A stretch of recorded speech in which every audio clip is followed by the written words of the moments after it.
So, the translations are out for My Hero Academia Manga chapter 381. And let's just say that this chapter brought in the darkness, and it was able to provide some of the best catharsis in the entire series. And you'll see what I mean, but first, right after this.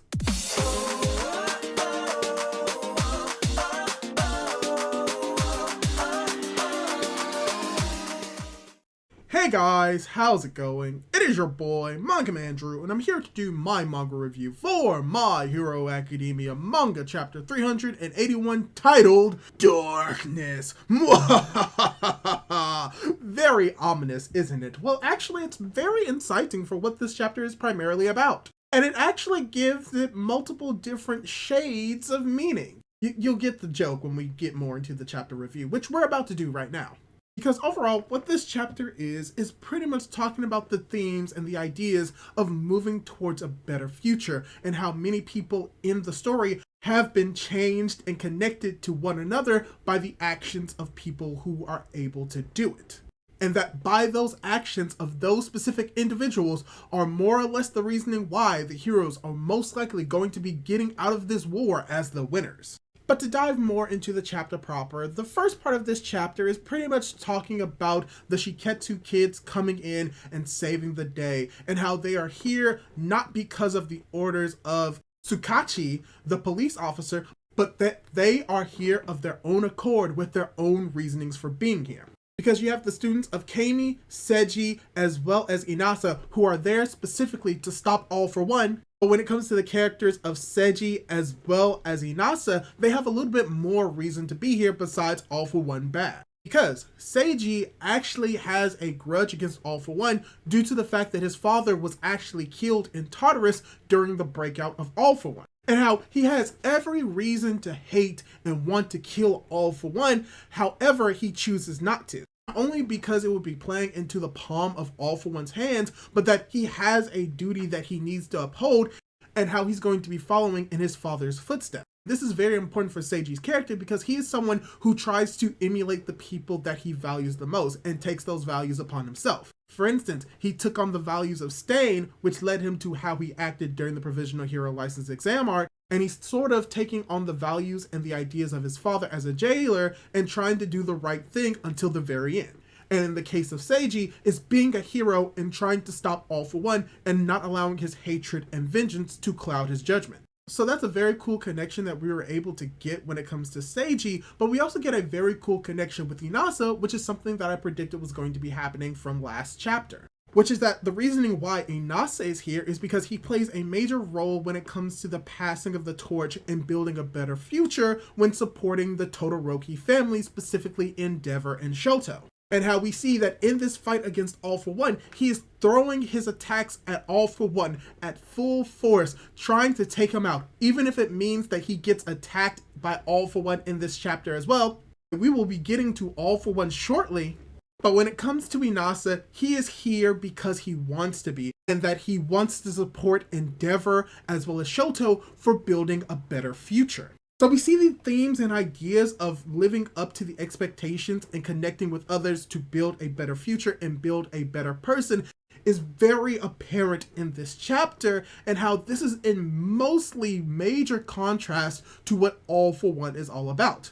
Which is that he's dwelling on the past and is unwilling to change his stance and his ideals. And this is seen very prominently within this chapter about how All for One is noticing that the heroes are fighting against him. And that he comes to a realization that, oh yeah, the reason why they didn't want to fight me head on at first is because they didn't want me stealing their quirks. And we do learn some more information about All for One and the requirements that need to be met for him to actually take quirks. Which is that he actually has the touch the person's body or their original body to actually steal the quirk. Which means he cannot steal the quirk from the byproducts of the quirk itself. For instance, in this chapter, we see that he uses one of the Toga Twice clones as a shield as he's being bombarded with attacks, and how he could not steal that ability because it's not the original person using it. And that is very important information for what happens at the end of this chapter. But even then, you just have All for One just being this individual unwilling to change and sticking to his ideals as he begins to launch out some major bombardment on the heroes, potentially killing a fair amount of them. But we see that the heroes themselves are unwilling to give up, unwilling to yield, as we see that they begin firing back at him. How he's monologuing about how these people don't understand that they lived in times of peace under the rule of All Might, and that during his time, during his golden age, there was so much blind rage, suspicion, exploitation, and discrimination, and that he was the one who was able to do all of this as he was believed to be the ruler of this darkness during this time of chaos. But yet he still fails to learn from the past and move forward, as it's realized in this moment that no matter what the past was, they already know what happened and that they are willing to move forward. Especially with Inasa, who claps back to that idea of like, yeah, we learned all about that in modern history, but guess what? We do not fear you anymore. Our blood is raging more than the fear itself. And then you just have All For One just sick of all of this, and that he wants to leave. He cannot stay here anymore, and what he's going to do is try and attempt to take Inasa's quirk and then leave. But he just won't listen. And once again, this theme of connecting and building bridges between people and linking together all of these people is once again re-emphasized by Hawks, who reiterates an idea that he had during Dark Deku arc, how he talked about how One For All was not just the network that connected people's hearts, but also characters like Endeavor were also able to do it. And how All For One thinks about, and how All For One is once again monologuing about how when it comes to heroism, that he may snuff out a light at first, but another one will rise because they keep inspiring hope. And how he's going to steal all of the quirks and try to end this hope once and for all. His failure to realize and move forward with the future is going to eventually lead to his downfall, as we get the reveal that Tokoyami is here and he's able to unleash his power to its fullest, even to the point of scaring All For One himself. Because earlier in the chapter, we saw that he actually went down to meet with Pixie Bob, and later in the end of the chapter, we see why that is the case. Because due to him going down to Pixie Bob and being shrouded by the shadows in a dirt dome, the fact that the fire that is burning down the trees is subsiding, and the clouds that were created by the Todoroki family has now shrouded the sun out of sight, Tokoyami can now unleash his darkness to the fullest. And how this darkness is a darkness that All For One himself did not know, because Tokoyami brings it up himself, that darkness comes in multiple shades, and how even though All For One believed that he was the king of shadows,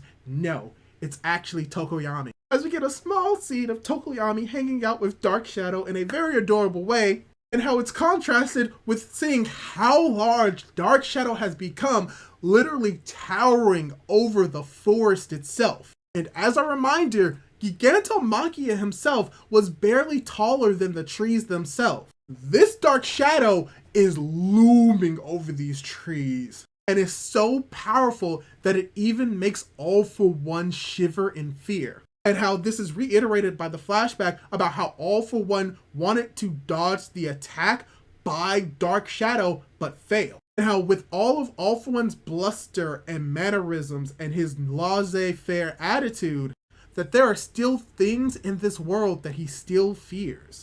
And how the chapter ends with a revelation that because Dark Shadow is a part of Tokoyami's quirk, in the same vein as Endeavor's flames are a part of his own quirk, All Might said to Tokoyami that All For One cannot steal Endeavor's quirks from his flames alone, and that the reasoning why Tokoyami is here is because All For One would not be able to steal Dark Shadow from him at all. Which is ending this entire chapter with a new move from Dark Shadow, combined with the help of Inasa, called Dark Shadow Full Power Black Ink Balder, which is an amazing name with a double page spread of Tokoyami's Dark Shadow slamming All For One into the ground, with Inasa's winds coming and helping to hopefully severely damage All For One. And this is where the chapter ends.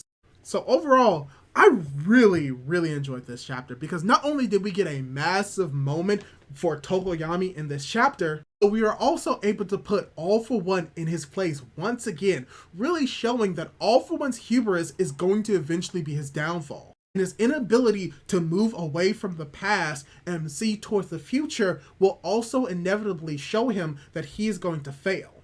And that he keeps underestimating the connection that people have with heroes and how they will continue to inspire hope, which is going to lead to his downfall. So it's great that we were able to see it not only in Tokoyami, but also in characters such as Hawks, who also at the end of this chapter realizes that if he was able to build a connection with Tokoyami, even in the slightest way, he was happy that he was born with his filthy wings. Meaning that he is okay with all of the horrible things that he may have done if it means that he was still able to build a connection with someone that he cares about. Which not only shows the connection that Tokoyami has with Hawks, but also just really shows the connection that characters like Endeavor as well as Shoto have with Inasa. And how Hero Society has began to influence this younger generation to act in a way to better society and not just themselves, and not just doing it alone, but by supporting others and supporting themselves.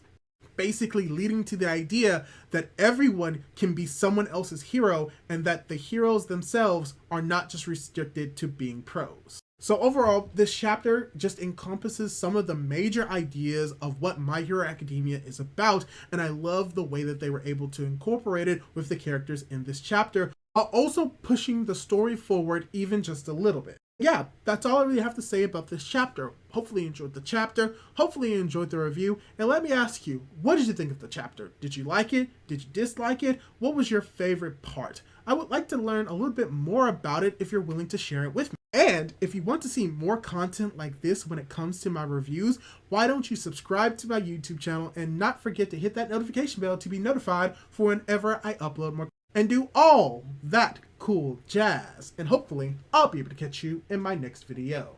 Goodbye!